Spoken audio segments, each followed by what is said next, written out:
ଆପଣଙ୍କର room size ଯେବେ ବି କରିବା ଯଦି ରେକ୍ଟାଙ୍ଗେଲ୍ ହେଲା ତାର ପ୍ରପୋର୍ସନ୍ 1:1.2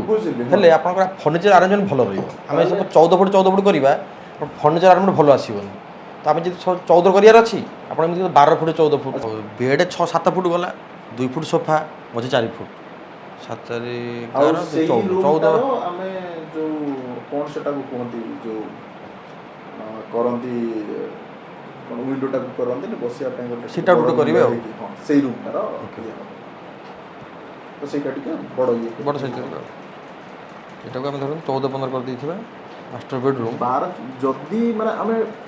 ମୁଁ ଫ୍ଲେକ୍ସିବଲ୍ ଅଛି ଆଇ ଥିଙ୍କ୍ 12-14 ବି ଠିକ୍ଠାକ୍ ଠିକ୍ ହେଇଯିବ ଆପଣ କାରଣ ଡ୍ରେସିଂ ରୁମ୍ ସେପାରେଟ୍ ହେଇଗଲା ଆପଣଙ୍କର ୱାର୍ଡରୋବ୍ ଆପଣ 2 ଫୁଟ ସ୍ପେସ୍ ନେଇଯାଏ 2 ଫୁଟ ଆପଣ ପାଇଲେ ନା